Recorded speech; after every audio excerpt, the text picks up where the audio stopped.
अस्सलाम वालेकुम, आप देख रहे हैं डायरेक्ट लाइन। मैं हूं जवेरिया जैद। नाज़रीन, ईरान और इसराइल के दरमियान जारी कशीदगी आज 28वें रोज़ में दाखिल हो गई है और ये तनाज़ा अब महज सरहदों तक महदूद नहीं रहा बल्कि एक बड़े इलाकाई बहरान की शक्ल इख्तियार करता जा रहा है। गुज़िश्ता 4 हफ्तों में मिसाइल हमले, जवाबी कार्रवाइयाँ और सख्त बयानात, इन सब ने खित्ते को एक ख़तरनाक मोड़ पर ला खड़ा किया है जहाँ हर गुजरता लम्हा किसी बड़े तसादुम का पेश खैमा बन सकता है। ताहम इस तमाम सूरत हाल के दरमियान एक अहम पेशरफ्त ये भी है कि पसे पर्दा भी और खुलेआम भी मुज़ाकरात की बातें सामने आ रही हैं। सवाल यह है कि क्या ये मुज़ाकरात इस भड़कती आग को ठंडा कर सकेंगे, क्योंकि तारीख हमें यही सिखाती है कि जंगें बिलाखिर मेज़ पर ख़त्म होती हैं।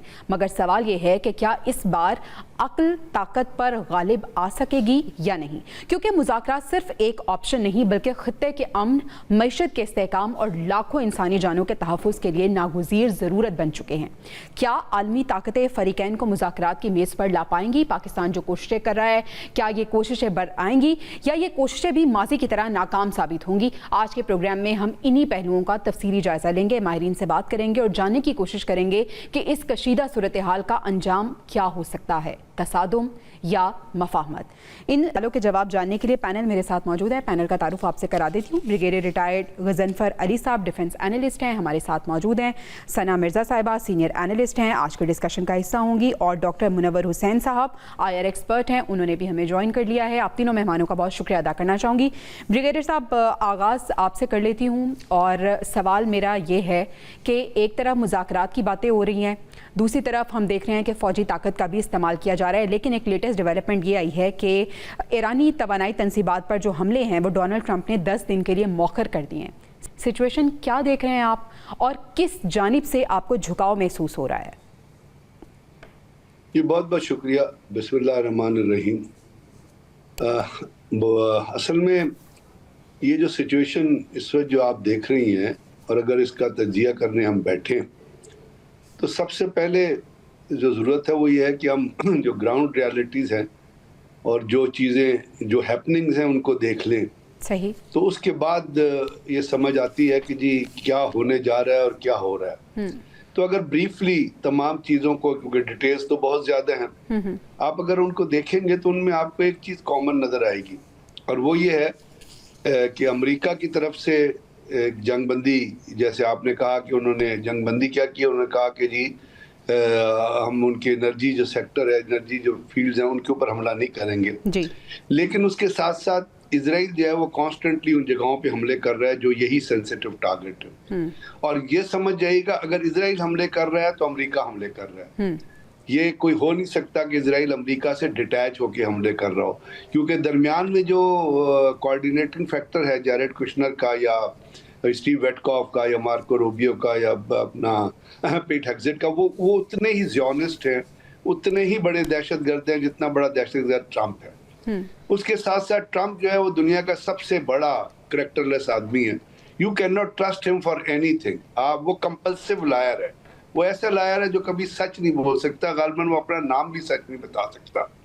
दूसरा, उसकी पूरी कोशिश है कि जो एपिक फ्यूरी है, जो असल में एप्स्टीन फ्यूरी है, वो एप्स्टीन फाइल से किसी तरह वो अमेरिका के अंदर से और अमेरिका के बाहर से लोगों की डिस्ट्रैक्शन कर चुकी। और ये एक अब चूंकि कांग्रेशनल हियरिंग इस पे शुरू हुई है तो ये एक हकीकत के तौर पे सामने आ रहा है। और तीसरी चीज़ ये है कि जब आप कहते हैं कि ये अमन के लिए पाकिस्तान ने जो बेड़ा उठाया है और उसके अंदर जो 15 शराइत अमेरिका ने दी हैं और जो 6 शराइत 7 शराइत ईरान ने दी हैं, और वो पाकिस्तान ने दोनों चीज़ें जो है वो अमेरिका को और ईरान को दे दी हैं, और उन पे अपने मुल्कों में डायलेक्शन जारी है। तो इसके साथ साथ ये भी आ रहा है कि बहुत सारी खुफिया सीक्रेट मीटिंग्स भी हो रही हैं, और उसके अंदर साफ जाहिर है कि इसी के ऊपर जो है कोई ऊपर नीचे उसको किया जा रहा होगा। लेकिन इन तमाम चीज़ों के साथ साथ जब हम अमन की बात करते हैं तो उस अमन की बात में जो ईरान की एक डिमांड है ना, उसको जहन में रखिएगा, और वो ये है कि पहले आप टोटल जंगबंदी करें। ये नहीं कि इधर से अमेरिका कहे कि जंगबंदी है और इजराइल जो है वो रात को जो है मिसाइल मारे, फिर ईरान उसका जवाब दे। साफ जाहिर है ये तो जंगबंदी ना हुई। और ट्रंप अगर ये भी ट्रंप ने अगर ये कहा है मैं एनर्जी सेक्टर पे हमले नहीं कर रहा, तो ये उसको पता है कि ईरान का एनर्जी सेक्टर जो है 33 सब सेक्टर में डिवॉल्व हुआ है। और अगर उसने किसी तरह ईरान के एनर्जी सेक्टर पे हमला किया तो जो ईरान ने इन रिटेलिएशन जब ये कहा है कि हम अब डिफेंसिव स्ट्रैटेजी से ऑफेंसिव स्ट्रैटेजी की तरफ जा रहे हैं, तो एक बात ध्यान में रखिएगा कि उस ऑफेंसिव स्ट्रैटेजी में वो जो अपना हाइपरसोनिक ग्लाइड व्हीकल्स हैं जो रशियंस ने हम ईरानियंस को दिए हैं और उसकी टेक्नोलॉजी भी दी है, उसकी प्रोडक्शन भी हो रही है, जो 20 मैक से 22 मैक तक जाते हैं। फिर वो जब एनर्जी सेक्टर में जाके लगेंगे तो आप उसकी तबाही देखिए, जब ईरान इजराइल में और वहां लगेंगे तो कितनी। तो मेरा मतलब कहने का ये है, इसके साथ साथ आप गौर कीजिएगा कि वॉल स्ट्रीट जर्नल ने ये कोट किया है कि जी ये जो 82nd एयरबोर्न डिवीजन है वो मूव कर रहा है, जिसके अंदर को 5000 पैराट्रूप्स हैं, 32nd मरीन यूनिट। अब वो क्यों मूव कर रही है, बल्कि वो जो अखबार में खबरें आ रही हैं उनके अंदर तो ये लिखा जा रहा है कि उनके साथ टैंक्स भी हैं और इन्फेंट्री यूनिट्स भी हैं। अब अगर टैंक्स और इन्फेंट्री यूनिट्स को आप देखेंगे और पैराट्रूप्स को देखते हैं तो आपको दो चीजें नजर आएंगी कि पैराट्रूपर्स को इस्तेमाल किया जाएगा पैराड्रॉप के लिए आसमान से, और वो पॉइंट ऑफ अपना इम्पैक्ट कौन सा होगा, वो खरज आइलैंड है, और वो कितना है, वो स्टेट ऑफ वर्मा से 500 किलोमीटर है। और जब वो वहां पे लैंड कर जाएंगे फिर लैंड बॉर्डर गालिबन यूएई का या किसी और मुल्क का इस्तेमाल किया जाएगा, तो फिर आप वो ग्राउंड फोर्सेस को लेके जाए, क्योंकि जब भी आपने किसी चीज को ऑक्यूपाई करना है तो वहां आपको ग्राउंड फोर्सेस, चाहे वो पैराट्रूपर्स की रोल में हो, चाहे वो 82nd। सब ये जिस जानिब आप इशारा कर रहे हैं कि खार्क आइलैंड पर कब्जा करने की कोशिशें हो रही हैं, ट्रूप्स उतारने की कोशिश की जा रही है, इस पर मजीद भी बात करेंगे। अभी सना साहिबा को भी शामिल गुफ्तगू कर लेते हैं। सना, मुज़ाकरात की एक तरफ बात हो रही है, अगर मुज़ाकरात में अमेरिका और ईरान एक मेज़ पर बैठ भी जाते हैं लेकिन इसराइल अगर उसमें मौजूद नहीं होता तो क्या पॉइंट बाकी रह जाएगा? क्योंकि जिस तरह से ब्रिगेडियर साहब ने भी इशारा किया, अमेरिका मुज़ाकरात की बात करता है, अमेरिका ये बात करता है कि जो ऑयल तनसीबात हैं उस पर हमला नहीं किया जाएगा, लेकिन इसराइल वही काम कर रहा है। इसराइल का एक पेज पे होना कितना ज़रूरी है? आप इस मामले को कशीदगी की तरफ जाता देख रही हैं या फिर आपको लगता है कि मुज़ाकरात कुछ कारगर साबित होंगे? बहुत शुक्रिया आपका। देखिए, मेरा ख्याल है कि कुछ चीज़ें जो सर ने बड़ी इंपॉर्टेंट हैं जिनको हाईलाइट करने की कोशिश की है। एक तो ये कि अमेरिका और इसराइल का जो स्टेक है वो दोनों मुख्तलिफ हैं। अगर हम इनकी अंडरस्टैंडिंग समझें तो अमेरिका शायद इस जंग को प्रोलॉन्ग करने में बिल्कुल भी इंटरेस्टेड नहीं है। अमेरिकी सदर ट्रंप ने जो असेसमेंट किया था ईरान के हवाले से वो बड़ा मिसकैलकुलेटेड था। उनका ये ख्याल था कि शायद ये जंग कुछ दिनों तक महदूद रहेगी और उसके बाद ईरान हथियार डाल देगा, क्योंकि ऑब्वियसली अगर आपको याद हो तो जंग के शुरुआती 5-7 दिनों में ही इन्होंने ईरान की जितनी सुप्रीम लीडरशिप थी उसको उड़ा दिया था, और उसके बाद इनको ये लगता था कि शायद ये बहुत ज्यादा देर दिफाई निजाम को अपने कंटिन्यू नहीं कर सकेंगे, लेकिन ये इनकी मिसकैलकुलेशन थी। अगर एक जंग के लिए इस मुल्क ने पिछले 18-20 साल तैयारी की है तो उन्होंने ऑब्वियसली कम से कम 5-8-10 लेयर्स बनाई होंगी लीडरशिप की, कि अगर कोई एक टियर ना हो तो उसके नीचे सेकंड कौन कोऑर्डिनेटेड एफर्ट कर सकता है। तो आई थिंक इन्होंने थोड़ा सा मिसकैलकुलेट किया ईरान की कैपेसिटी को, और हम बखूबी अब अंडरस्टैंड कर चुके हैं कि 30 दिन तकरीबन पूरे होने वाले हैं और ईरान कहां पर खड़ा है। फिर ये कि अब ये बात भी अंडरस्टैंडेबल हो चुकी है कि ईरान सिर्फ अपने बलबूते के ऊपर ये इतनी अरसे से और इतने दिनों से ये जंग जो है वो फेस नहीं कर रहा है। ऑब्वियसली इसमें कुछ बैरूनी कुव्वतों और बैरूनी ताकतों की मदद भी शामिल है, लेकिन ये जो अंडरस्टैंडिंग थी वो अमेरिका को नहीं थी। हम अमेरिका को सो कॉल्ड सुपर पावर जरूर समझते हैं, लेकिन अगर आप इसको चीज को समझें कि ये वो वेस्ट है जिसने आज से कोई 20 साल पहले ईरान से मुआहदा किया और उनको कहा कि आप न्यूक्लियर के ऊपर काम नहीं करेंगे, न्यूक्लियर वेपन्स पे काम नहीं करेंगे, लेकिन मिसाइल के ऊपर हम बाद में बात कर लेंगे। आज वही मिसाइल प्रोग्राम उनको लेके डूब रहा है और वही मिसाइल प्रोग्राम इनको नाकों चने चबवा रहा है। तो मेरा ख्याल ये है कि थोड़ा सा ईरान की कैपेसिटी को, ईरान की जोरे बाजू को हमने गलत कैलकुलेट किया। गालिबन इसमें मैं सिर्फ ये पॉइंट ऐड करना चाह रही थी कि इजराइल और अमेरिका का स्टेक थोड़ा सा मुख्तलिफ है। अमेरिका शॉर्ट टर्म बेसिस के ऊपर अपनी जो कैपेसिटी है उसको एंगेज करना चाहता है। अभी कुछ वक्त पहले लोग बात कर रहे थे कि जी बूट्स ऑन ग्राउंड की पॉसिबिलिटी भी हो सकती है। मेरा ख्याल ये कि अमेरिका बिल्कुल भी ये नहीं चाहेगा कि अफगानिस्तान के एक्सपीरियंस के बाद अब वो किसी भी मुल्क के ऊपर, हमने वेनेजुएला का तजुर्बा भी देख लिया, कि वो बूट्स ऑन ग्राउंड्स का एक्सपेरिमेंट करे। खुद अमेरिका के अंदर से भी, कांग्रेस से भी, सेंटकॉम से भी, हर प्लेटफॉर्म से अमेरिकी सदर ट्रंप को रेजिस्टेंस का सामना करना पड़ा है कि आप इजराइल की जंग में आखिर कूदे क्यों है, जिसमें सिर्फ शुरुआती 5-7 दिनों में आपने 10 से 12 अरब डॉलर का अमेरिका की इकोनॉमी का नुकसान कर दिया है। तो मेरा ख्याल ये है कि इजराइल का स्टेक ये है कि वो जिस तरह गजा में जो कुछ करता रहा उसी तरीके से बाकी जो मिडिल ईस्टर्न कंट्रीज हैं, वो लेबनान है, दीगर ममालिक हैं, उनमें वो एंगेज होकर अपनी जो एक हेजेमनी है वो चाहता है, अपनी पावर को जरूर बढ़ाना चाहता है। और उसकी एक बड़ी वजह यह है कि जो विजन वो रखता है अगले आने वाले चंद सालों के लिए, ये उसकी एक्सटेंशन है कि वो ईरान को भी सरनगू करे। लेकिन अमेरिका का वो स्टेक नहीं है। अब उसने जिस भी दबाव के तहत अमेरिकी सदर ट्रंप ने ये फैसला किया, अब वो इस बात के ऊपर कन्विंस है कि जंग का कोई ऐसा इख्तिताम होना चाहिए जिसमें उनकी इज्जत नफ्स भी मजरूह ना हो और अमेरिका का एक जो वकार है वो भी कायम रहे। तो आई थिंक डायलॉग्स के लिए ज्यादा इंटरेस्टेड अमेरिका है, ज्यादा इंटरेस्टेड इजराइल नहीं है। और अगर मुज़ाकरात की मेज पर आते भी हैं तो इस पे क्रेडिट अमेरिकी सदर ट्रंप ही लेंगे कि उन्होंने एक और जंग का खात्मा पुरअमन तरीके से किया। और अगर आप देखें तो जो बार बार वो एक्सटेंशंस दे रहे हैं जी, उसकी बुनियादी वजह यह है कि वो ये जानते हैं कि अगर उन्होंने जो कुछ भी किया हो, लेकिन अगर ईरान ने चंद मिसाइल ही इसराइल के एटमी प्रोग्राम या उन टारगेट्स को हिट कर दिया तो फिर इसराइल के लिए बहुत मुश्किलात खड़ी हो सकती है। इसलिए वो उस तरफ जाना नहीं चाहते जहां पर एटमी जो प्रोग्राम है उनको टारगेट किया जाए। बिल्कुल सही। आपका पॉइंट आ गया। डॉक्टर मुनव्वर हुसैन साहब भी हमारे साथ ही मौजूद हैं। डॉक्टर साहब, अमेरिका के पास अब ऑप्शंस क्या बची हैं? हमने देखा है कि नेटो हो, यूरोप हो, अमेरिका का साथ देने से उन्होंने इनकार कर दिया क्योंकि अपेरेंटली वो जान चुके हैं कि जिस छतरी को हम महफूज समझते थे कि हमें बचा पाएगी, वो छतरी जो है उसमें तो छेद निकले हैं और अमेरिका तो अपनी इज्जत खुद बचा नहीं पा रहा, तो हमें कैसे महफूज कर सकता है? अमेरिका अब अकेला हो गया, अब उसे फेस सेविंग चाहिए, वो जंग बंदी अपेरेंटली चाहता है लेकिन इसराइल को भी कंट्रोल नहीं करा। क्या ऑप्शंस बचे हैं अमेरिका के पास? मेरिया, पहले तो बहुत शुक्रिया, आपने प्रोग्राम में मदद किया। देखें, 3 पॉसिबल सिनारियोज हैं और तीनों अमेरिका के नुकसान में है, लेकिन उसमें देखना यह है कि सबसे कम नुकसान किसके अंदर होगा।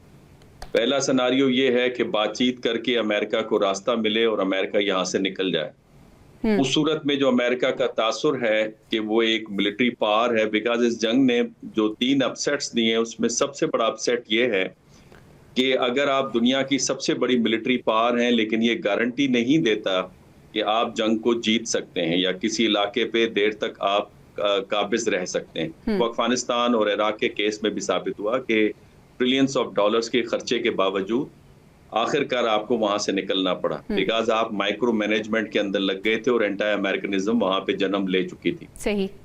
दूसरा पॉसिबल सिनारियो ये है कि आप जंग को जारी रखें, खार्क आइलैंड या दूसरे 2 आइलैंड जो हैं उसके ऊपर फौजें उतारें और फर्दर आप ब्लीड हों और गाली मूजर की गाजर और मूली की तरह आपको काट दिया जाए, बिकॉज जो 1 मिलियन बसीजी फोर्स है वो लड़ने के लिए तैयार है और ईरान बैटल हार्डन फोर्स है, बिकॉज 40 सालों में उन्होंने लड़ाइयां ही सिर्फ लड़ी हैं। सही।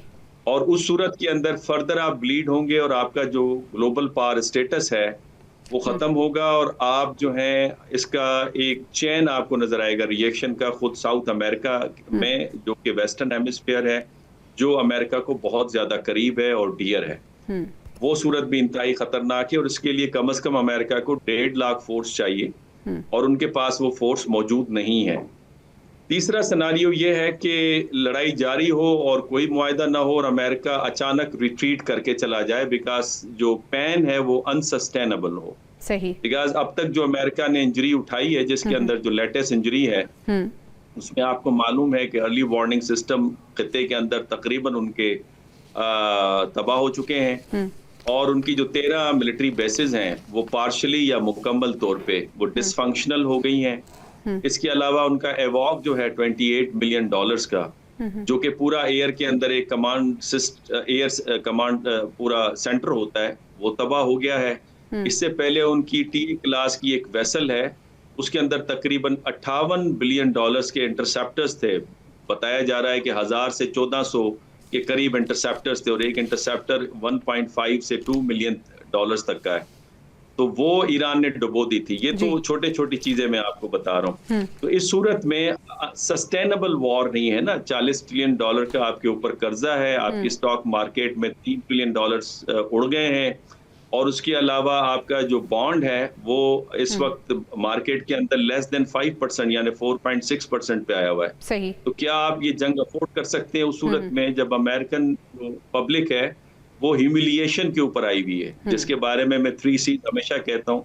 इस जंग ने अमेरिका को कंफ्यूजन दिया है, कर्स दिया है, क्रैक्स इन अलायंस और रेपुटेशन के अंदर दिया है। सही। तीनों सिनारियो बड़े डरावने हैं। आखिरी जुमला ये कि द बेस्ट ऑप्शन जो कि नुकसान देगा वो यही है कि बातचीत के जरिए से निकलें, लेकिन उसमें बड़ा चैलेंज ये है कि अमेरिका की गारंटी कौन देगा, बिकॉज JCPO हो बिल्कुल सही या उससे पहले यूक्रेन ठीक है, आपको लगता है कि बातचीत के जरिए अमेरिका फेस सेविंग उसे मिल सकती है, लेकिन पॉइंट यही है कि कौन गारंटी दे सकता है डोनाल्ड ट्रंप की खास तौर पे। ब्रिगेडियर साहब, ये तो डॉक्टर साहब ने पॉइंट्स बता दिए, ऑप्शंस बता दी जो अमेरिका के पास मौजूद हैं। सर, ईरान की सूरत हाल पे आपसे बात करना चाहूँगी। ईरान के पास इस वक्त क्या बेस्ट ऑप्शन है? हमने ये तो देख लिया कि उनकी स्ट्रैटेजी कमाल की है, हिकमत अमली बेस्ट रही, पूरी दुनिया ने देख लिया ईरान के पास जो कैपेसिटी मौजूद है। सर, ये सब कुछ हो गया, लेकिन अब करना क्या है? क्योंकि पाकिस्तान के अलावा कोई दीगर मुस्लिम ममालिक मुस्लिम मुल्क जो है उसकी सपोर्ट ईरान को हासिल नहीं है। सऊदी अरब भी खासी तनकीद का निशाना बना रहा है ईरान को। पाकिस्तान का एक अलायंस भी है सऊदी अरब के साथ। पाकिस्तान ने मुज़ाकरात की पेशकश की है। सर, ईरान के पास क्या ऑप्शंस हैं? क्या उसे मुज़ाकरात की टेबल पे बैठ जाना चाहिए और सूरत हाल को अब कुछ दीगर मामलात की तरफ लेके जाना चाहिए?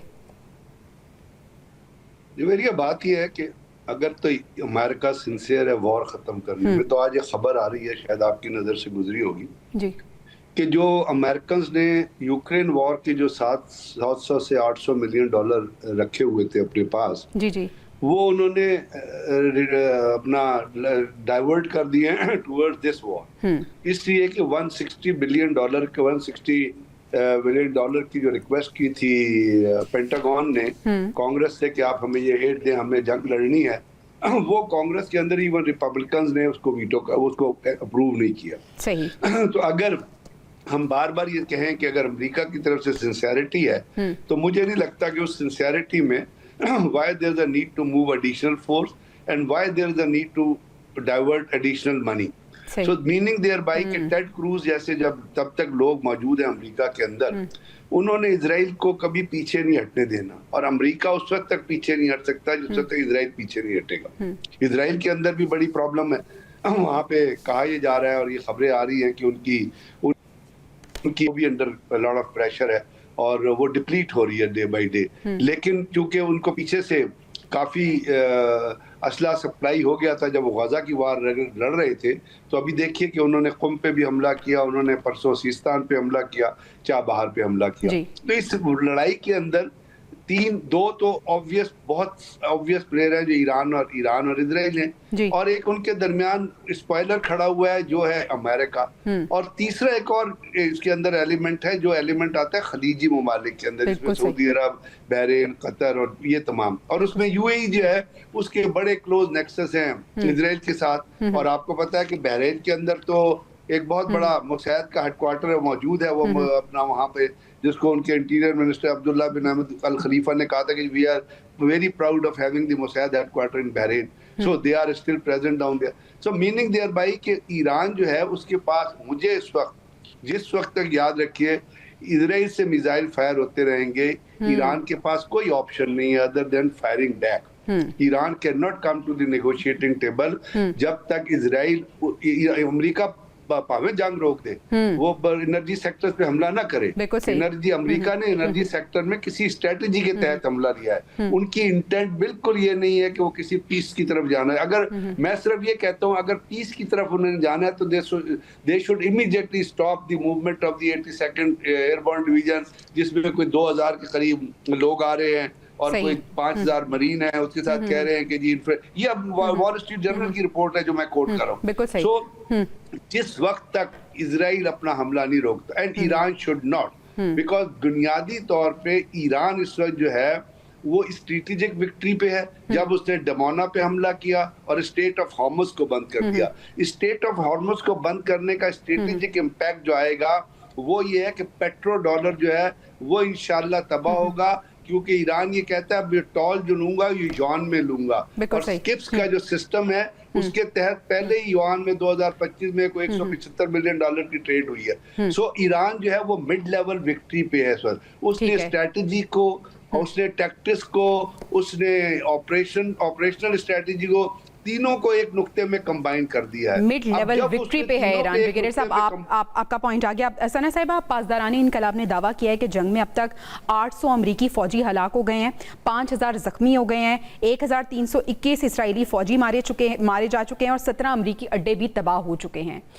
बात मुज़ाकरात की हो रही है, अगर इंटेंशंस प्योर हैं तो फिर इसराइल को कौन रोकेगा कि वो अपने हमले बंद करे? अगर ये लोग सिंसेयर हैं मुज़ाकरात की बात पे, जंगबंदी की बात पे, और अगर जंगबंदी होती भी है तो कौन ये अश्योरिटी देगा कि ये जंगबंदी मुस्तकिल होती है या फिर आर्जी होगी? देखिए, पहली बात यह है कि चाहे आप जो भी ट्रस्ट डेफिसिट है, अगर ईरान ये बात कर रहा है कि हम पाकिस्तान पे तो ट्रस्ट करते हैं लेकिन हम इजराइल या अमेरिका पे ट्रस्ट नहीं करते, ये बात किसी हद तक दुरुस्त भी है। इन्होंने गजा के हवाले से क्या क्या प्रोमिस किए और उसके बाद क्या हुआ, इराक शाम में क्या होता रहा, अफगानिस्तान में क्या सिचुएशन माजी में रही, तो मेरा ख्याल ये है कि अमेरिका के ऊपर और इजराइल के ऊपर, दोनों के ऊपर ही वो ट्रस्ट नहीं किया जा सकता। अगर आज ये चीज, अगर आपको याद हो, इस जंग से थोड़ा ही वक्त पहले ईरान को मुज़ाकरात की मेज पर लाया गया और सख्त तरीन शराइत इनके सामने रखी गई, जिनमें से बहुत सी शराइत के ऊपर ईरान मानने को भी तैयार था। उसके बावजूद भी ईरान के ऊपर ये एग्रेसिव एक्शन लिया गया। तो अगर देखा जाए तो एक ट्रस्ट डेफिसिट जरूर मौजूद है, लेकिन जिस तरीके से ईरान भी दोनों तरफ विकेट के खेलने की कोशिश कर रहा है, वो इसलिए कि वो खुद भी अपनी बका चाहता है। लेकिन एक चीज हमें अंडरस्टैंड करनी पड़ेगी कि ईरान बहुत अरसे तक अमेरिका या इजराइल के सामने खड़ा नहीं रह सकता। अगर इस वक्त मुज़ाकरात की बात हो रही है तो ऐसा नहीं समझना चाहिए कि पाकिस्तान अपने बलबूते या अपने कंधे के ऊपर ये डायलॉग कर रहा है। अगर आप देखें तो इस वक्त के सिनेरियो में जब भी कोई क्राइसिस डेवलप होता है, रशिया या चाइना या इस किस्म के बड़े ममालिक आते हैं, लेकिन इस मर्तबा जब पाकिस्तान ने इसमें इंटरवीन किया है तो हमें यह समझना चाहिए कि इस बैक एंड के ऊपर चाइना का भी कॉन्फिडेंस पाकिस्तान के ऊपर मौजूद है और वो भी ये चाहता है कि रीजन में ये गैर मुस्तहकम किस्म का जो माहौल है ये खत्म हो।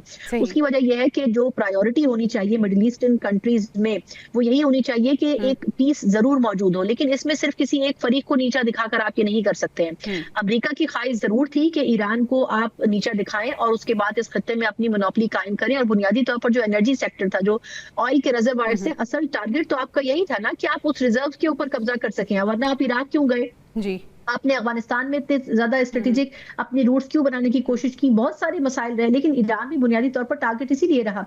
लेकिन मेरा ख्याल यह है कि अगर इसमें कामयाब नहीं हो सके तो बहुत ज्यादा वक्त ईरान के पास भी मौजूद नहीं है। जहां तक तो फिर क्या कर लेना चाहिए ईरान को, सना साहिबा? देखिए, मेरा अपना तो मेरा ख्याल तो ये है कि बहुत से तज्जियाकार इस पर राय जरूर दे रहे हैं, लेकिन मेरा ख्याल ये है कि अल्टीमेट जो आपके पास चॉइस है वो यही है कि आपको मुज़ाकरात की मेज पर आना होगा और कुछ ले दे के अंडरस्टैंडिंग बनानी होगी। देखिए, जिस तरह अमेरिका एक सेफ एग्जिट चाहता है, उसी तरह ईरान भी चाहेगा। खामनाई साहब की शहादत के बाद एक गमो गुस्से की एक लहर मौजूद है और ईरान में इतनी यूनिटी, जो सो कॉल्ड जेनजी की बात हो रही थी कुछ अर्से पहले, के इनकलाब लाने की शायद पोजीशन में है, जिसके कंधों के ऊपर अमेरिका और इसराइल ने जो है वो कूद कर ये जंग शुरू की, वो तो उनके मुंह पे तमाचे की तरह पड़ा। तो मेरा ख्याल ये है कि ये अंडरस्टैंडिंग जरूर बनने लगी थी, लेकिन उसमें कामयाब नहीं हो सके, क्योंकि उन्होंने जिस लीडर को शहीद किया उसके बाद जो है गुस्से की वेव वहां पैदा हुई। तो लोगों ने कहा छोड़ दें इस बात को कि हम अमेरिका या इजराइल के साथ खड़े हैं, हम अपने मुल्क के साथ खड़े हैं। अगर आप अभी भी वहां पर जाए तो वहां पर जो लोगों के लिए सहूलियात फराहम की जा रही है, अगर आप ईरानी जर्नलिस्टों से बात करें तो वो सहूलियात हैं जो कि जंग की सिचुएशन में बड़े खुले दिल वाली कौमें करती हैं। तो असल चीज ये है कि ईरान को इस अपॉर्चुनिटी को अवेल करना चाहिए और उन तमाम टर्म्स एंड कंडीशंस पे बात करनी चाहिए। जो भी युआन की बात हो रही थी बिल्कुल दुरुस्त है, ईरान के लिए एक बड़ी अपॉर्चुनिटी है।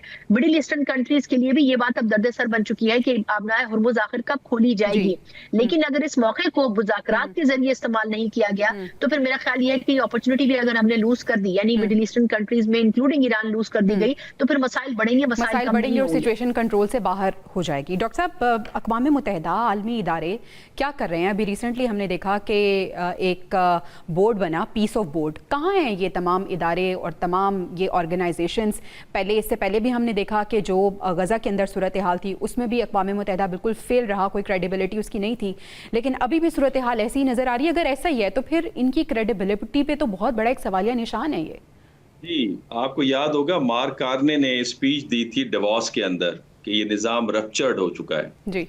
और इंटरनेशनल पॉलिटिक्स की जो हिस्ट्री पढ़ते हैं या उन्हें इंटरनेशनल रिलेशंस का सेंस है, वो समझते हैं कि जब निज़ाम रप्चर होता है तो इंटरनेशनल इंस्टीट्यूशंस जो है वो इनफेक्टिव हो जाते हैं, वॉर से स्टार्ट होती हैं और वॉर के नतीजे में जो निज़ाम है वो डिसमेंटल हो जाता है। कंसर्ट ऑफ पावर के वक्त में भी यही हुआ और फिर हमने देखा बायपोलैरिटी ने इमर्ज किया। फिर वियतनाम वॉर और अफगानिस्तान की वॉर ने बायपोलैरिटी को ख़त्म किया, यूनिपोलैरिटी या पैक्स अमेरिकाना आ गई।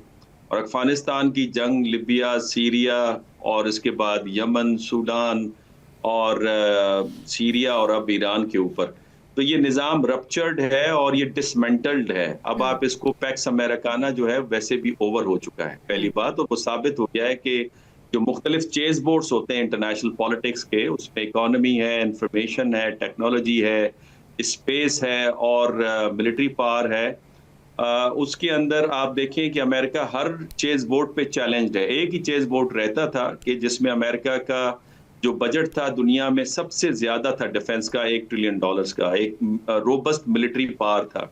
उसकी इनफेक्टिवनेस भी आपने देख ली। ये तासुर भी गलत है।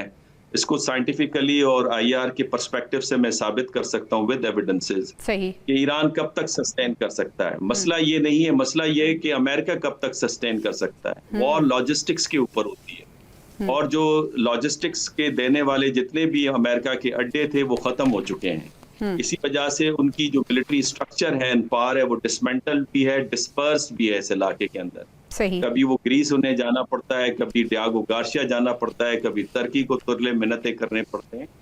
तो लिहाजा ये मसला ईरान से ज्यादा अमेरिका के लिए, ईरान तो अपने इलाके के अंदर मौजूद है, वो तो गोरिल्ला वारफेयर भी लड़ सकता है, उसको लंबी लॉजिस्टिक्स की जरूरत नहीं है। सही ब्रिगेडियर साहब यहाँ बैठे वो इस पे मजीद रोशनी डाल सकते हैं।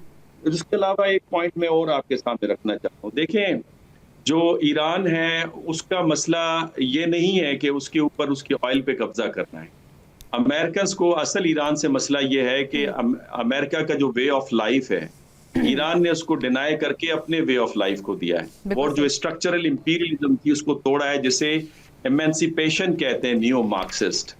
और ये जो ट्विन पिलर स्ट्रेटेजी थी अमेरिका की 1970s की, उसको तोड़ के ईरान अलहदा हुआ और फिर ईरान ने अपना एक एरिया ऑफ इन्फ्लुएंस बनाया और 5 लेयर्स आपको नजर आते हैं ईरान की सिक्योरिटी के, जिसके अंदर उनकी कन्वेंशनल आर्मी है, IRGC है, बसीजी है, फिर अल-कुद्स ब्रिगेड है और फिर रेजिस्टेंस फोर्सेस हैं, जिसको वेस्ट गलत तरीके से डिपेक्ट करता है और हमारा मीडिया गलत तरीके से उसको नैरेट करता है और कहता है ये ईरान की प्रॉक्सी है।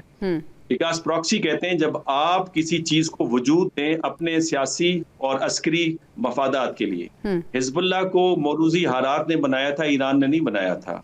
और आयतुल्लाह सीस्तानी के फतवे पे हशद शैबी बनी थी, ईरान ने उसे नहीं बनाया था। अंसारुल्लाह को जो है यमन के अपने मौरूजी हालात ने बनाया था, ईरान ने नहीं बनाया था। वो कहते हैं ना, enemy of my enemy is my friend, जो चाणक्य स्कूल ऑफ थॉट का जो बयान है, उसमें चूंकि कॉमन दुश्मन है इजराइल और अमेरिका, तो इनका आपस में कोऑपरेशन नजर आता है। अलबत्ता अल-कुद्स ब्रिगेड कासिम सुलेमानी ने बनाई थी और उनका डॉक्ट्राइन ये था कि ईरान से बाहरी जंग को एंगेज किया जाए, ईरान के अंदर ना आने दिया जाए। तो इस वक्त प्रॉब्लम जो है वो जो मौजूदा स्ट्रक्चर है मिडिल ईस्ट का, उसकी बका का सवाल है और अमेरिका की लॉजिस्टिक्स का सवाल है। अब मैं आखिरी जुमला ये कहूंगा, मुझे हैरत इस बात पे है कि American strategist, Indian strategist, European strategist, मैं नाम गिनवा सकता हूँ, वो कहते हैं अमेरिका जंग हरा रहा है और हमारे यहाँ जो बयान चल रहा होता है वो ये चल रहा होता है कि ईरान बड़ी मुश्किलात के अंदर है। हम जो स्ट्रक्चर की तबाही देखते हैं और लोगों की कैजुअलिटी देखते हैं, उस पे हम जंग का करते हैं। और मैं आखिरी सिर्फ ये जुमला कहूँ, अगर स्ट्रक्चर और लोगों की तबाही और लोगों की कैजुअलिटी पे ही बात रुकनी है तो फिर जो हमने पाकिस्तान बनाया था उसमें हमने बड़ी कुर्बानी दी थी, फिर वो बनाने का जरूरत नहीं थी, बिकॉज कुर्बानी हमने बहुत दी थी। डॉक्टर साहब, मैं बहुत माजरत चाहूंगी, लेकिन हम भी यही बात कर रहे हैं कि ईरान की जो स्ट्रेटजी है वो भरपूर, और ईरान जो है भरपूर तरीके से जंग लड़ रहा है। और ये जो सिर्फ हम नहीं कह रहे, पूरी दुनिया जो है वो ईरान की मोतरफ नजर आ रही है। यही वजह है कि जो शुमाली इसराइल के जो मेयर हैं वो एक इंटरव्यू के दरमियान रो पड़े हैं। रोने की क्या वजह वो बता रहे हैं, ईरान की बहादुरी के किस्से वो सुनाते हुए नजर आ रहे हैं। इस पे हम बात करेंगे ब्रेक के बाद। नाज़रीन, पैनल मेरे साथ ही मौजूद होगा, stay with us. Welcome back नाज़रीन। एक तरफ इसराइल की हट धर्मी है और इसराइल का वो चेहरा है वो जो दुनिया को दिखाने की कोशिश कर रहा है, तो दूसरी तरफ हम ये देख रहे हैं कि जो इसराइली आर्मी चीफ हैं उन्होंने चौंका देने वाले इंकशाफात किए हैं। वो कह रहे हैं कि फ़ौज अंदरूनी तौर पर टूट फूट का शिकार हो गई है। और शुमाली इसराइल का जो मेयर है वो इंटरव्यू के दरमियान रो पड़ा है और उसने कहा है कि हिजबुल्लाह के हमलों से हम तबाह हो गए हैं। और एक शहर बताया उन्होंने कि वो मुकम्मल तौर पर इस वक्त तबाह बर्बाद हो चुका है और मुख्तलिफ बिल्डिंग्स जो हैं वो इस वक्त बंजर हो चुकी हैं, खाली हो चुकी हैं और खंडरात की सूरत इख्तियार कर चुकी हैं। सवाल यहाँ पे ये है ब्रिगेडियर साहब कि ईरान इस वक्त जो डटा हुआ है, क्या ईरान का डट जाना खित्ते में ताकत के तवाज़ुन को बदल रहा है और पूरी दुनिया देख रही है, एक्सपेक्ट कर रही थी ईरान से जो ईरान ने रिटेलिएट किया है, जिस तरह से रिटेलिएट किया है? ये आपने जो सवाल किया ना, इसकी बड़ी लंबी डायमेंशंस है जी, के लिए गालिबन आपको बहुत सारा टाइम चाहिए होगा, लेकिन वेरी ब्रीफली जी, China and Russia, China Iran जो कुछ लड़ रहा है ना, उसके पीछे चाइना और रशिया फुली खड़े हुए हैं। सही। और चाइना ये कह रहा है, वो एक सेइंग है ना कि never interfere when your enemy is making a mistake. तो चाइना ने देख रहा है कि अमेरिका क्या क्या मिस्टेक कर रहा है और उसको क्या उसके ऊपर इफेक्ट हो रहा है। यानी इफेक्ट ये हो रहा है कि कल की एक स्टडी ये कहती है कि 1 मिनट जो खर्चा इस जंग का है वो $1.3 मिलियन है जो अमेरिका बर्दाश्त कर रहा है। और जो उसके अंदर इफेक्ट आ रहा है वो आप देखेंगे कि डोनाल्ड ट्रंप के ऊपर किस जो टैरिफ वॉरफेयर को लेके आया था और जिसने चाइना पे टैरिफ लगाया था वो कहाँ जाके खड़ी हुई है। जितने इनके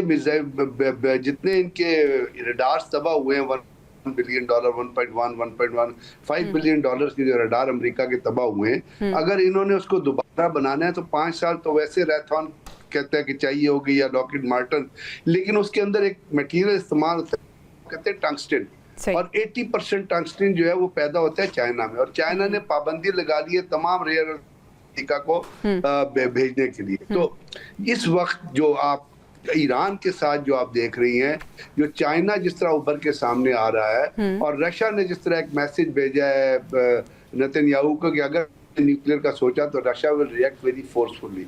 सो आप देखिए कि पावर जो वो है ना, पावर स्ट्रक्चर अमेरिका से स्लिप होके कहाँ जा रहा है। इस जंग का जो भी फैसला हो, चाहे ईरान के फेवर में हो या जो भी, लेकिन इसके बाद आपका इस खत्ते का नहीं पूरा वर्ल्ड ऑर्डर चेंज हो रहा है। आपको पता है ब्रिक्स एक बहुत इंपॉर्टेंट समिट है जो खड़ी है और अगले हफ्ते अगले महीने उसकी जो चेयरमैनशिप है वो इंडिया को मिलनी है। अब इंडिया की तरफ से ना कोई कहीं किसी भी तरीके से अमेरिका या अपना ईरान से जब उनकी बातचीत हुई थी तो ईरान ने ये कहा था इंडिया को दे दें कि जी जो कुछ हमारे ऊपर हो रहा है वो ज्यादती है और अमेरिका ने ज्यादती की है, तो क्या इंडिया ने वो बयान दे दिया।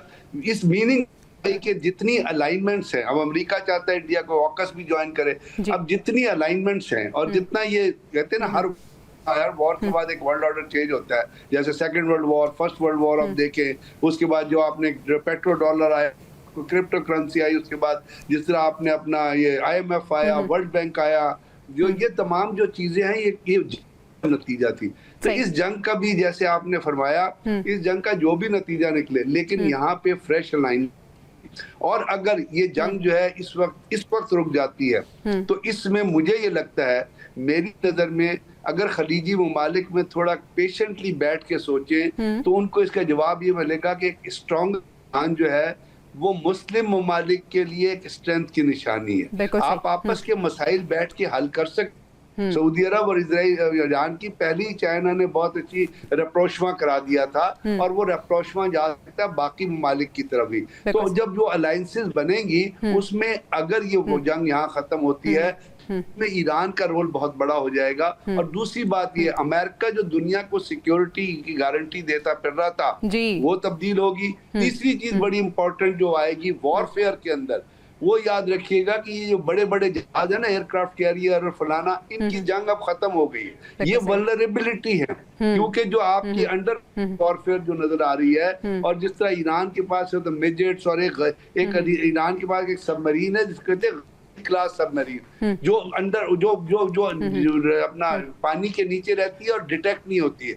इस तरह की सबमरीन रशियन ने, हम चाइनीज ने, तो ये वॉरफेयर का पैटर्न चेंज होगा। वॉरफेयर का पैटर्न तो वैसे पहले ही चेंज हो गया है कि आपकी ग्राउंड एस्केलेशन से निकल के वॉरफेयर एक बटन पे चली गई है। और तीसरी चीज बड़ी इंपॉर्टेंट ये है, इस दफा ईरान ने एक चीज और साबित की है कि एयर वॉरफेयर जो बहुत एक्सपेंसिव होती है जहाजों के जरिए, वो उसके मुकाबले में एक मिसाइल वॉरफेयर है जो आपके दुश्मन को तबाह कर सकती है। और पाकिस्तान ने किया था जब आपने S-400 को तबाह किया था और अल फतह मिसाइल से आपने ईरान इंडिया के अंदर, तो मेरा मतलब ये है कि इसके ऊपर और डायलॉग, आज तो वॉरफेयर का पैटर्न चेंज होगा, आपका ये वर्ल्ड ऑर्डर जो है। ठीक है ब्रिगेडियर साहब, अगर मैं इसे सम अप करूं तो कुछ जंगें तारीखें बदल देती हैं और ये कहना गलत नहीं होगा कि ये जंग, इसका नतीजा जो भी निकलता है, लेकिन ये तारीख को बदल देगी और वर्ल्ड ऑर्डर तब्दील होने वाला है। सना साहिबा, आप इस सूरत हाल में क्या कहेंगी? जब ये जंग का आगाज़ हुआ था तो रशिया और चाइना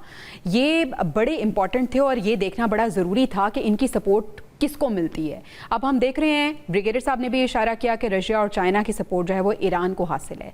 वर्ल्ड ऑर्डर किस तरह आप तब्दील होता देख रही हैं, और इस जंग के बाद अमेरिका कहाँ पे स्टैंड कर रहा है, ईरान कहाँ पे स्टैंड कर रहा है? क्या वाकई ये वो अपॉर्चुनिटी है मुस्लिम ममालिक के लिए? हर क्राइसिस में एक अपॉर्चुनिटी छुपी होती है, तो इस क्राइसिस में उन्हें एक अपॉर्चुनिटी जान के एक अलायंस बनाने की ज़रूरत है। 2-3 सवाल कर दिए मैंने आपसे। मैं बिल्कुल आपके सवाल की तरफ आती हूँ। मैं दो छोटे से पॉइंट से मैं ऐड करना चाहूंगी, गालिबन वो शायद मेरी कन्वर्सेशन से ही उसके ऊपर कमेंट हुआ था। पहली बात तो ये कि जब बात हो रही थी कि ईरान के ऊपर अटैक करने की जरूरत क्यों महसूस की गई, तो उसमें गालिबन हमारे एक पैनलिस्ट थे, वो बात कर रहे थे कि देखें पेट्रोल या फ्यूल वगैरह के लिए ऐसा नहीं किया गया, बल्कि वो जो सिस्टम माजी में बनाया गया उसको तब्दील करने के लिए ऐसा किया गया। देखिए, अगर अमेरिका इतना अच्छा मुल्क हो और इतना उसका दिल बड़ा हो कि वो पूरी दुनिया में सिस्टम को ठीक करना चाह रहा हो, तो सबसे पहले तो अफगानिस्तान में ही करना चाहिए, जहाँ तालिबान की हुकूमत है। 20 साल आप रहे लेकिन आप सिस्टम को ठीक नहीं कर सके। उसके बाद जब आपके मकासद पूरे हुए तो आप हाथ झाड़ कर आप उठकर चले गए।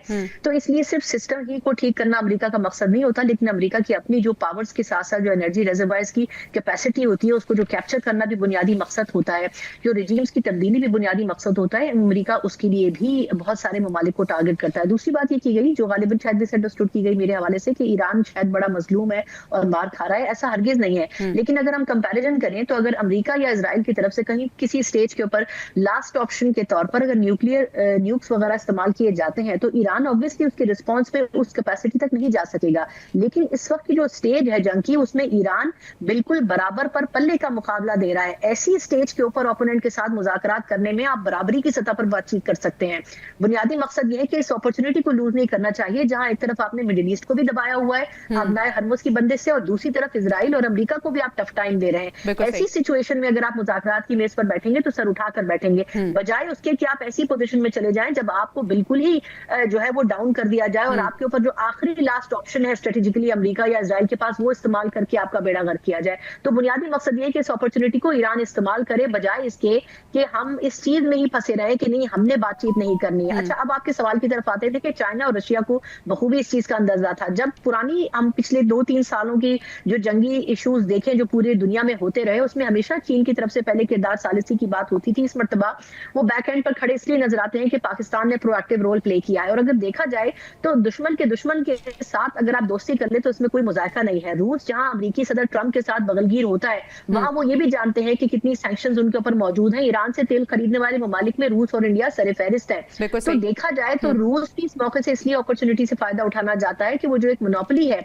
अमेरिका की, उस सुपर पावर की मोनोपोली को, बजाय इसके कि यूनिपोलर वर्ल्ड बल्कि अब मल्टीपोलर वर्ल्ड की तरफ जिस तरह दुनिया शिफ्ट हो चुकी है, तो आई थिंक इस अपॉर्चुनिटी को इस्तेमाल करके चाइना और रशिया ने बहुत अच्छी कोशिश की है कि वो अमेरिका को पसेपोश डालें और वो जो अमेरिका और इजराइल का नेक्सस है उसको खत्म करें और अमेरिका को ये रियलाइज करवाएं कि वो हर गलत काम में इजराइल के पीछे खड़े होकर उसके कंधे पर थपकी नहीं दे सकता है। और सबसे बढ़कर बात यह है कि ये इकोनॉमी की सेक्शंस, टैक्स की जो सेक्शंस हैं, ये अपनी जगह, लेकिन आई थिंक ये भी अंडरस्टैंडेबल है कि अमेरिकी सदर ट्रंप जो है वो इंतहाई अनप्रिडिक्टेबल है। वो बहुत से ऐसे डिसीजंस करते हैं जो कि पूरा अमेरिका जिसको सपोर्ट नहीं कर रहा होता। तो आई थिंक इस अपॉर्चुनिटी से फायदा उठाने का बुनियादी मकसद चाइना का भी है और रूस का भी है, जो ये चाहते हैं कि अमेरिका की इकोनॉमी का मजीद बेड़ा गर्क हो और वो जो एक सुपर पावर का एक लेबल उनके सर पर लगा है और दुनिया के हर मसले में जहां वो अपनी टांग अड़ाते हैं उन चीजों से निकालकर दुनिया को एक ऐसे सिचुएशन में शिफ्ट कर दिया जाए जहां पर ममालिक अपनी मर्जी से काम कर सकें और बहुत से ममालिक के ऊपर जो बहुत सी गैर जरूरी पाबंदियां हैं उनका खात्मा हो सके। लेकिन अगर ये सब कुछ ना भी हो तो ये जरूर हो जाएगा कि अगले 2, 4, 5 या 10 साल तक अमेरिका उस पोजीशन में वापस नहीं जा सकेगा जिस पोजीशन में इस वक्त मौजूद। बिल्कुल सही है डॉक्टर साहब। अब सवाल ये है कि क्या ये इन आलमी ताकतों ने, रशिया ने, चाइना ने अमेरिका को रियलाइज करा दिया है कि वो कहाँ पे स्टैंड कर रहा है और वे जो सुपर पावर का एक खुमार था अमेरिका का, वो खुमार कुछ उतरा है या नहीं उतरा? और दूसरा सवाल मैं आपसे ये करना चाहूँगी कि ये जो सुपर पावर्स हैं, क्या ये जंग इनके मफाद में है या ये जंग बंदी की मुखलिसाना कोशिशें करेंगे? जवेरिया, देखिए, रियलाइजेशन जो होती है ना वो इंटरनल होती है, एक्सटर्नल नहीं होती। और मेजर पावर या सुपर पावर का यही अलमिया होता है जो जॉन पॉल कैनेडी अपनी किताब rise and fall of the great powers में या अपने खुल्दून अपने मुकदमे में लिखते हैं कि वो मगरूर हो जाते हैं। एक तो जब ताकत आती है, खुशहाली आती है, तो आप कंफर्ट में जाते हैं और कंफर्ट के साथ आपके अंदर तकब्बुर आता है। उसमें होता यह है कि इनएप्ट पॉलिसीज बनाते हैं, ओवर स्ट्रेचिंग करते हैं और उसकी वजह से आपकी पावर जो है एग्जॉस्ट कर जाती है। मिसाल के तौर पे 1935 में बरतानिया की भी यही कंडीशन थी। इकोनॉमी डूब चुकी थी, कर्जों पे मुल्क चल रहा था, लेकिन मिलिट्री बेसिस वो मेंटेन कर रहे थे। अब ये बरतानिया के अंदर ये एहसास पैदा नहीं हुआ, दूसरी जंग अजीम के बाद इतना उनके ऊपर कर्जा बढ़ गया जहां से रिवर्सल नामुमकिन था। IMF और अमेरिका से कर्जा लेते थे, लेकिन 1956 में दोबारा स्विस कैनाल क्राइसिस में ऑपरेशन मॉस्कीटर उन्होंने किया। नतीजा ये हुआ कि अमेरिका का पेशेंस ओवर हो गया और उन्होंने पैसे देने बंद किए और बरतानिया की एम्पायर धड़म से गिर गई। So is the case with the United states of America. $40 trillion का कर्जा है, $6 बिलियन योमिया बढ़ रहे हैं। बाकी मैंने आपके सामने उनकी फिगर्स पहले रख ली है। कर्जा है जापान का और चाइना का, और IMF घंटियां बजा रहा है कि यहाँ से रिवर्सल मुश्किल है। आप दुनिया में मिलिट्री बेसिस को मेंटेन कर रहे हैं। सवाल ये है कि इस वक्त चाइना और जापान के पेशेंस के ऊपर आप खड़े हैं और जिस दिन उनका पेशेंस ओवर हो गया तो आपकी एम्पायर इस वक्त मौजूद नहीं है इनफैक्ट। तो पहली तो बात ये कि क्या अमेरिका के इंटरनल रियलाइजेशन है कि वो कहाँ से गुजर रहे हैं और कैसे गुजर रहे हैं।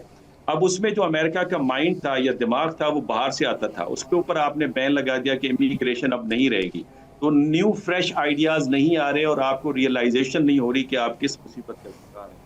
दूसरी, super power, in fact power competition में रियलिस्ट पर्सपेक्टिव से एक पावर कोशिश करती है कि वो दूसरे पावर की जो ताकत है, उसका जो इन्फ्लुएंस है उसको कम करे और घटाए। और यही जॉन मीरशाइमर का मेजर आर्ग्यूमेंट था कि चाइनीज जब इकोनॉमी $20 ट्रिलियन को क्रॉस करेगी तो अपना एरिया ऑफ इन्फ्लुएंस बनाएगी और मेजर चैलेंज पोज करेगी अमेरिका को। तो अमेरिका को चाइना की जो पावर है इसको कैसे घटाना है। स्टेट ऑफ हुर्मुस में आने का एक मकसद जो अमेरिका का है, जो इजराइल से मुख्तलिफ है, कि चाइनीज जो एक्सेस है वेस्ट एशिया की और एनर्जी जो कॉरिडोर है जहां से 50% उसकी ऑयल की तरसील होती है, उसको फर्दर सिवियर करे। और खार्क आइलैंड पे अगर कब्जा कर लेता है अमेरिका तो ये तीसरी जंग अजीम की तरफ इसको ले जाएगी, बिकॉज चाइना का रास्ता बंद होगा, चाइना डायरेक्टली इसमें कूदेगा। अब आ जाते हैं जो आपके पैनलिस्ट ने दिया में दो हल्के से पॉइंट। देखिए, मैं उनको नहीं कर रहा था, मैं पाकिस्तान के टेलीविजन के ऊपर जो बढ़ता हुआ जो नैरेटिव है उसकी बात कर रहा था। अमेरिका किसी निजाम को दुरुस्त नहीं करना चाहता। अमेरिका बीइंग अ पावर, जो उसका स्ट्रक्चरल इस वक्त एक स्ट्रक्चर है जिसे एक्सप्लॉइटेटिव स्ट्रक्चर आप कह लें, उसको मेंटेन करना चाहता है और जो एमर्जिंग पावर्स हैं उनको खत्म करना चाहता है या रोकना चाहता है। पहली तो पॉइंट। दूसरा ये कि ईरान को करना चाहिए। एवरीबॉडी सेइंग कि जंग अच्छी चीज नहीं है, लेकिन मैं सवाल उठाता हूँ कि जो एग्रीमेंट होगा उसकी गारंटी कौन देगा। आप कहेंगे कि P5 देगा, दूसरा कौन दे सकता है? आप कहेंगे कि यूनाइटेड नेशन देगा। JCPOA में यही हुआ था, तो फिर वो गारंटी कहाँ गई? 2017 में ट्रंप ने उठा के उसे बाहर फेंक दिया। यूक्रेन को डॉक्टर साहब, आप बिल्कुल दुरुस्त फरमा रही हैं, लेकिन बात ऑप्शंस की भी होती है, क्योंकि बहुत से गज़वात, बहुत सी जंगें यही सबक सिखाती हैं कि जब कोई ऑप्शन नहीं होता तो कुछ जो काम है हिकमत अमली से भी कर लेना चाहिए। आपका पॉइंट आ गया। ब्रिगेडियर साहब, सवाल मैं आपसे ये करना चाहूँगी कि पाकिस्तान की जो सालिसी की पेशकश है, पाकिस्तान का किरदार आप किस तरह से देखते हैं सर?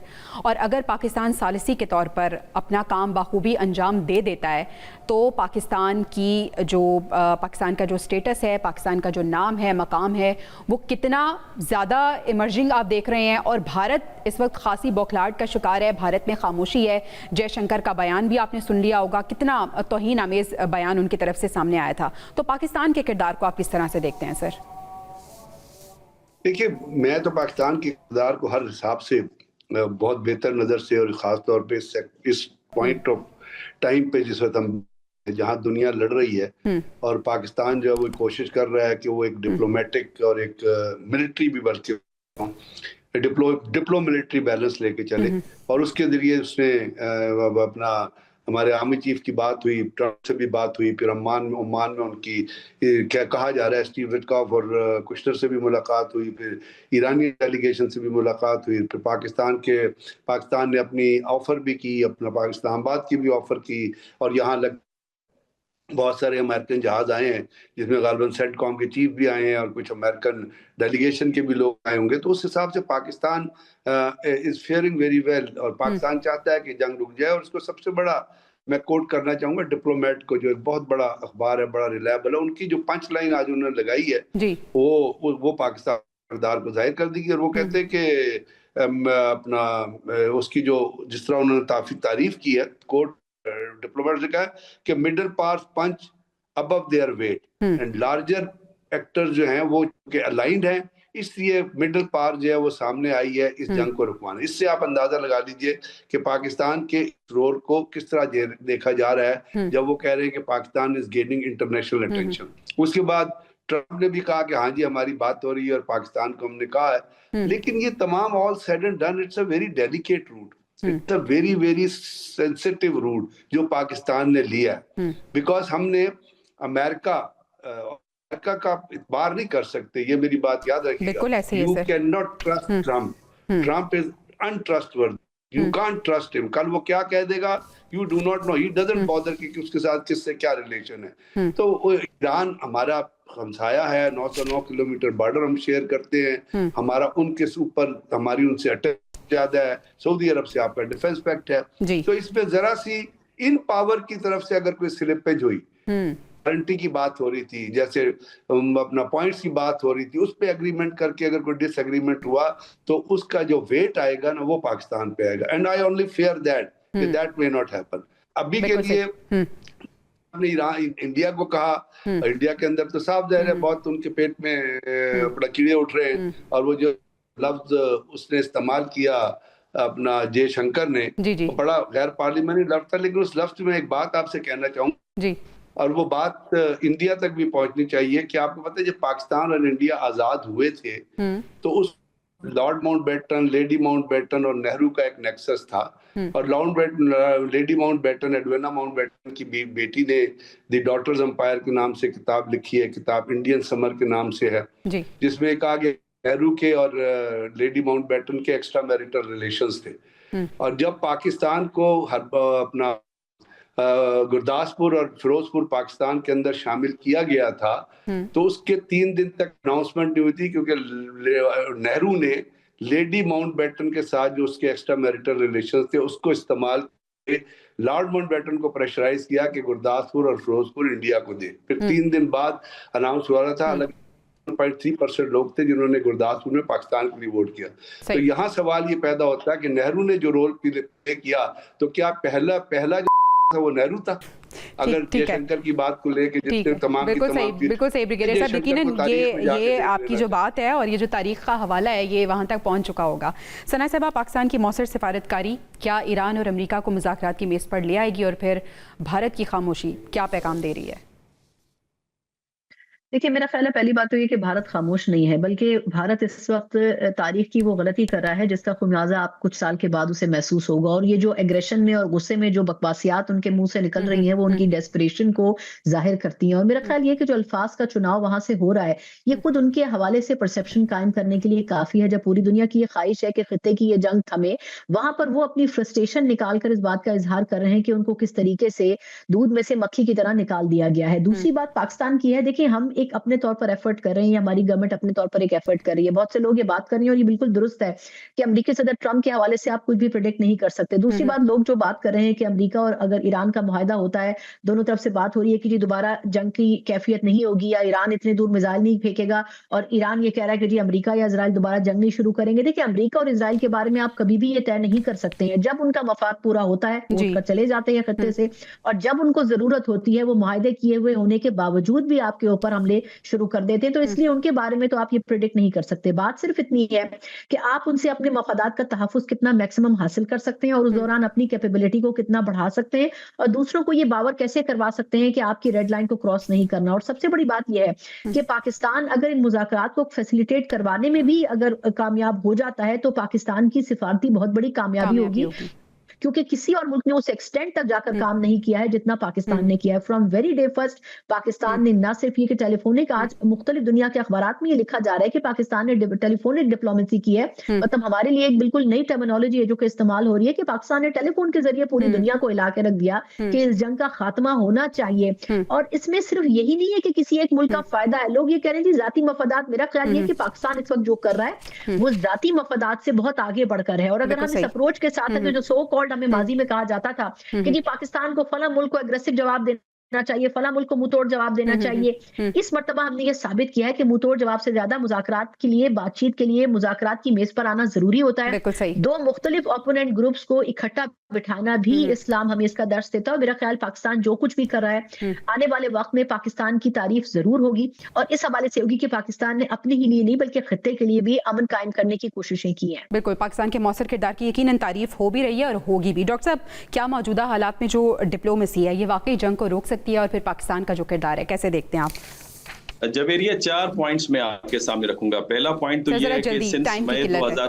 2000 जी 2025 से लेकर अब तक जो पाकिस्तान की पॉलिसी है वो रिएक्टिव मोड से प्रोएक्टिव मोड में गई है, जबकि इंडिया रिएक्टिव है, रिपल्सिव है, रिप्रेसिव है, और ये उनका जो हिंदुत्व का एजेंडा है, मैकियावेलियन पॉलिटिक्स है और जोश वाइट्स जो है उसका अक्स दे रही है। सही। दूसरा पॉइंट ये है कि पाकिस्तान की जो 3 C's पॉलिसी है ये उसकी कंटिन्यूएशन है, और ये एक पैटर्न नजर आता है पाकिस्तान की फॉरेन पॉलिसी में, जिसमें कोऑर्डिनेशन है, कोऑपरेशन है और कनेक्टिविटी है। कोऑर्डिनेशन विद ऑल की members, cooperation with friends, connectivity with regional countries. ठीक है सर। तीसरा पॉइंट ये कि हफीज मलिक ने एक किताब लिखी थी पाकिस्तान की यूएस फॉरेन पॉलिसी पे। उन्होंने उस वक्त कहा था 4 साल पहले कि इस खिते में इन टर्म्स ऑफ इन्फ्लुएंस अगर कोई पावर है तो वो पाकिस्तान है। सही। और मेरा लास्ट पॉइंट ये है कि पाकिस्तान ने हमेशा अमेरिका को रेस्क्यू किया है। सोमालिया में ब्लैक हॉक मूवी बनी हुई है जहां पाकिस्तानी फौजियों ने जाके बचाया था अमेरिकन को, और इस पे किताब लिखी है जनरल ज़ेनी और आर्मिटेज ने, उसका नाम है बैटल रेडी, जिसमें पाकिस्तान के आर्म फोर्सेस की प्रोफेशनलिज्म की तारीफ की है। तो मैं समझता हूँ पाकिस्तान की जो प्रोएक्टिव पॉलिसी है वो हम नहीं पूरी दुनिया उसका बिल्कुल सही है सर, आपका पॉइंट आ गया। नाजरीन, प्रोग्राम से इजाजत दीजिए, किराया आपने जान ली। इंशाल्लाह आपसे अगले हफ्ते मुलाकात होगा। अल्लाह ने के पान।